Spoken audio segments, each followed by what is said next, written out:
Bienvenue dans Autoculture Express pour tout savoir sur une voiture en moins de 3 minutes. N'oubliez pas de vous abonner pour ne pas louper nos vidéos long format tous les mardis. Iso Rivolta était l'une des nombreuses marques italiennes produisant des voitures de luxe, de sport ou les deux en marge de la grande série. Certaines firmes resteront dans l'ombre plus que d'autres, voire carrément dans l'obscurité totale, comme la firme Iso Rivolta qui fermera ses portes en 1974 après avoir eu les yeux plus gros que le ventre. En 1969, la gamme Iso comprend le coupé Grifo qui fit sa réputation, un gros coupé de place lancé en 1963, motorisé par des gros moteurs Chevrolet puis Ford et dessiné par Giugiaro chez Bertone.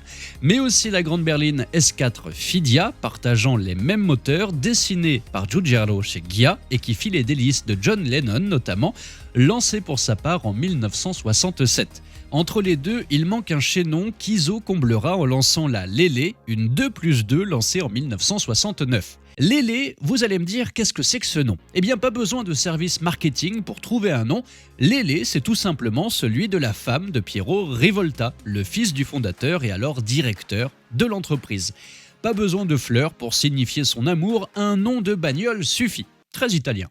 La Lele sera dessinée par Marcello Gandini et n'oublions pas, nous sommes presque dans les 70s et le futur automobile s'imagine un peu comme ça, à mi-chemin entre une européenne et une américaine, avec des feux à moitié cachés sous des paupières mécaniques, un système qu'on retrouve sur l'Alfa Romeo Montréal, elle aussi dessinée par Gandini. La crise pétrolière n'est pas encore passée par là et le summum du luxe, c'est d'avoir un gros moteur américain sous le capot. On retrouve donc un V8 Chevrolet de 5,4 litres avec 300 chevaux en boîte automatique et 350 en boîte manuelle.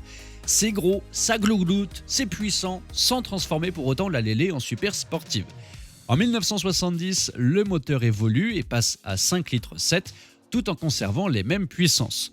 Mais en 1972, patatras, la GM, qui fournit aussi les boîtes de vitesse automatiques, demande à être payée avant même la livraison des moteurs, un exercice impossible pour la trésorerie du petit constructeur italien qui va se tourner vers un autre constructeur américain, Ford, qui lui fournira le V8 Cleveland de 325 chevaux.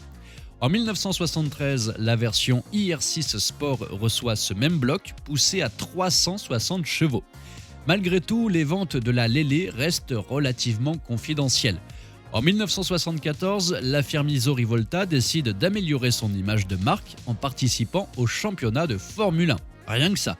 Associée au cigarettier Philip Morris, l'écurie Iso Marlboro est créée.